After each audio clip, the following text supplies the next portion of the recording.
Hello, this is Kendrick Coleman and welcome back to this 7th video, and we're looking at the vSphere web client.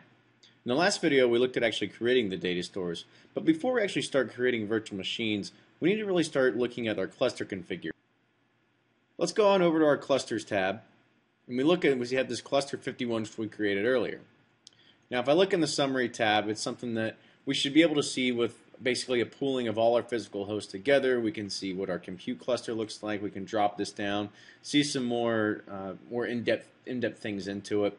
We can also go to this Manage tab, and this is where I want to start focusing on, is looking at these other services, HA and DRS. So first we want to really start scheduling our DRS, or sorry, not scheduling DRS, but editing our DRS to make sure it works. So let's go ahead and we'll turn this on. We want to keep this to fully automated. We also can change anything else with like an advanced property, so we can change it to be more aggressive, less aggressive, or more conservative. We usually like to keep our automation level fully automated. Let vCenter be able to take care of knowing when to move virtual machines to different hosts within the cluster. Power management is our DPM, or distributed power management, which we are used to seeing in our old client. So this is what you can actually test and you can change on your own time. You basically need to go into each one of your servers and make sure all the specific options are set. You can also go in the advanced options if you want to write anything. If you read Duncan and Frank's books, you can actually go and you can see advanced DRS and HA options and add the parameters in there. We also turn on vSphere HA, and we want to enable host monitoring, which allows us to actually monitor the host, to be able to take care of heartbeats and such like that. We also want to, if you need to change your host isolation response, depending on how big your cluster is or depending on what your best practice is within your organization, we'll go ahead and leave the defaults to leave powered on. For admission control is something we use to be able to dictate the amount of VMs that can go onto a cluster but still satisfy enough room for failover. Since I only have 2 hosts, I'm going to want to turn off admission control, but if you need to use admission control, there's 3 options. You can do it based on how many hosts you want to do, depending on the slot size, or you can actually configure the slot size in here, where before it was a different advanced setting you'd have to put in to be able to configure the slot size. You can actually do a fixed slot size, or you can let VMware find the VM that is actually setting the slot size for the whole entire cluster. You can also define a failover capacity by doing a percentage of the resource of the cluster, and this is where some math will get involved, where you need to figure out exactly how many resources you need to keep set aside to be able to do reserve for capacity failover. This is usually a 1/n scenario, so if I had 4 hosts, I'd want to say only 25%. There's more math involved, but that's a simple way to do it. Or you can use dedicated hosts, where you can actually say, I'm going to have a specific VM that's going to be able to, or a specific set of VMs that I'm going to use for be able to do failover. Since I only have 2 hosts, I don't want to reserve any failover capacity, and I'm really going to keep admission control disabled because doing this, it will allow me to power on hosts, be able to do vMotion and stuff like that.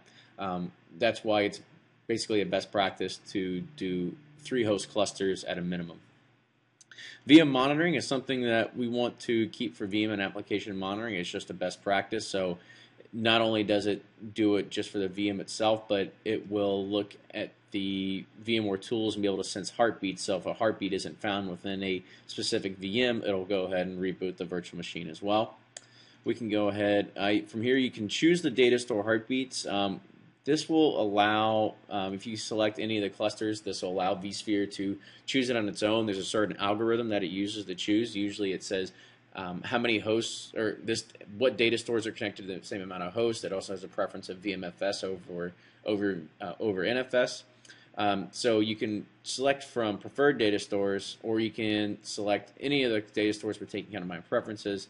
Since I want to keep this, just for me, I'm going to just put it on my iSCSI data stores. Or actually, I can put it on NFS. So let's say, because really you only need 2, but it's going to, I can just choose as many as I want. So I can choose all 4. This way I can make sure that the localized data store isn't used and my ISO data store isn't used.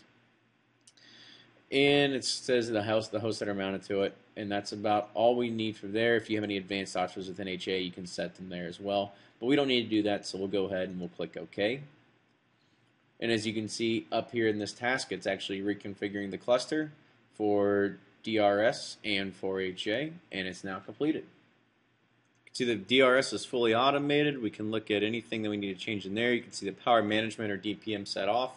We can also go into HA and we can just do the same drop downs, and we can kind of see anything else that's in here kind of as a quick overview.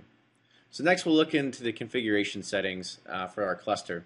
You can also change the swap file location. The swap file location is helpful if you need to do replicated data stores or anything like that to make sure you're not actually replicating the swap file itself. So you can actually set it. By default, it does do it in the same virtual machine directory. This is something that, of course, your mileage may vary depending on what you're trying to do with replication or anything like that. The default VM capability or compatibility is something that's new, where you can actually set to use a certain level that the actual VMs can actually relate to. So if you say ESX 5.1 and later, it's not going to be able to run anything with like a hardware version 8. Instead, it'll only do a hardware version 9. So we'll let the data center and the host version, we'll let that keep that as default.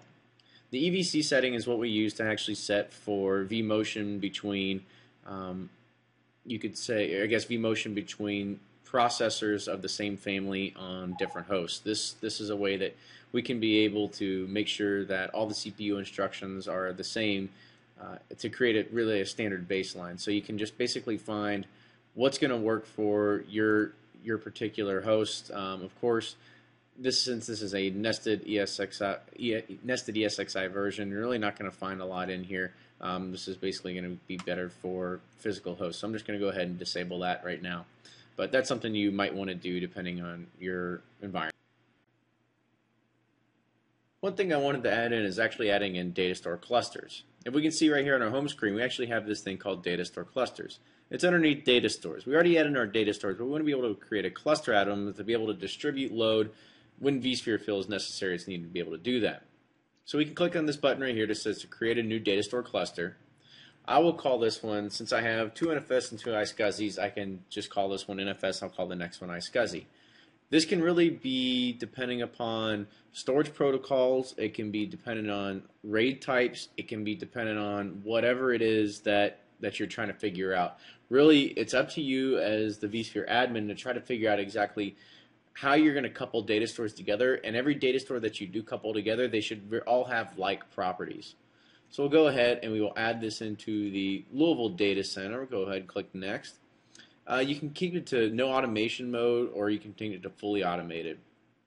No automation is a safer way to do it, so you know that storage vMotions aren't happening all the time, and that it's going to be able to give you recommendations, not perform it all the time. This is kind of like this is the opposite of having the fully automatic mode and regular DRS. So you can change it to the no automation mode, where it's just going to make recommendations where you can do it, or you can set it to fully automated mode.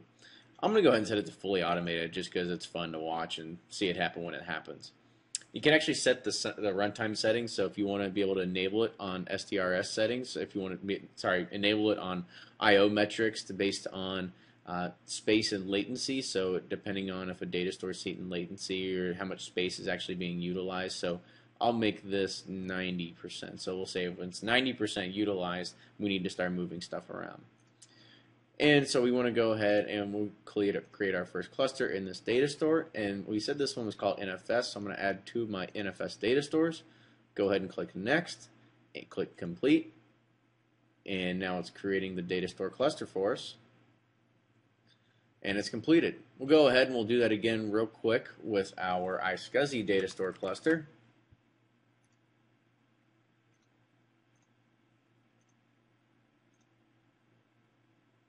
Fully automated. Keep everything the same. I'm going to change this to 90 just because that's what I like.